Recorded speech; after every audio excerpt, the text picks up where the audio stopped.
جی علی محمد صاحب، law minister صاحب یہ آپ کی توجہ چاہتے ہیں۔ جی میں پورے ایوان کی بھی توجہ چاہوں گا۔ محترم لا منسٹر صاحب آپ کی توجہ چاہتا ہوں۔ اللہم صلی علی محمد و علی محمد کی محمد سے وفات تو نے تو ہم تیرے ہیں، یہ جہاں چیز ہے کیا لوح و قلم تیرے ہیں۔ ختم نبوت صلی اللہ علیہ وسلم کے حوالے سے ایک بہت ضروری نکتہ ہے جو رد قادیانیت آرڈیننس 1984 ہے 295C، اس کے حوالے سے ایک بات ہے جو اقلیتوں کے حقوق کے کمیشن کا لا سر آپ نے پیش کیا اور ایوانوں سے پاس ہو کے صدر مملکت کے پاس پہنچ چکا ہے۔ صدر صاحب نے ابھی اس پہ دستخط نہیں کیے۔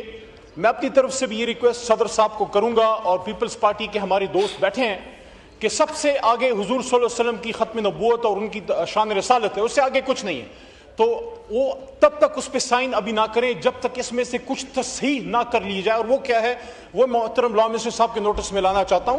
اس پہ آپ علماء کرام سے بھی بیٹھیے، مولانا صاحب آج نہیں ہیں لیکن ان کی جماعت کے لوگ بھی بیٹھے ہیں، وہ اس پہ زیادہ جو ہے ورسٹ ہیں ختم نبوت کے حوالے سے۔ مولانا فضل الرحمان صاحب، ہماری جماعت اور ہم سب کے ایک طرح کے جذبات ہیں۔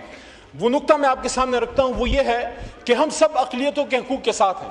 کل 11 اگست تھا اور 11 اگست وہ دن ہے جناب اسپیکر صاحب جب قائد اعظم نے برملا یہ کہا کہ بے شک ملک دین کے نام پہ بنا ہے لیکن اس میں حقوق سب کو یکساں ہوں گے اور کسی بھی غیر مسلم کے حقوق کو کوئی بھی سلب نہیں کر سکتا۔ We stand for that. لیکن جہاں ہم اقلیتوں کے حقوق کی بات کرتے ہیں وہاں اس قانون میں محترم اسپیکر صاحب ایک اوور رائڈنگ ایفیکٹ دی گئی ہے۔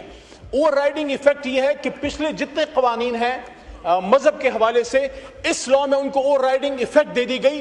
اس سے یہ ہو جائے گا کہ جو 1984 کا رد قادیانیت آرڈیننس ہے جو 295C ہے اس پہ بھی اوور رائڈنگ ایفیکٹ آ جائے گا، اور اگر ختم نبوت کے قانون کو چھیڑا جائے گا تو پورے ملک میں خدا نخواستہ آگ لگ جائے گی۔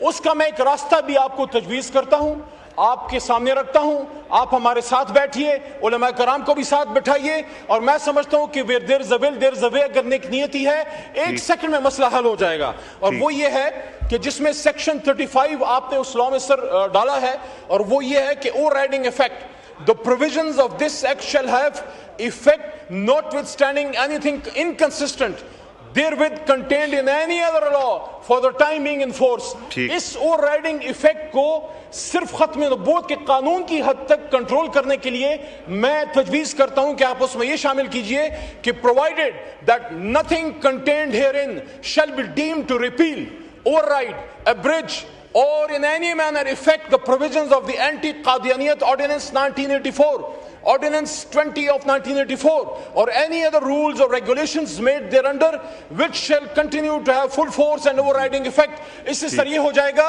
کہ اقلیتوں کے حقوق بھی وہ بھی کنفرم رہیں گے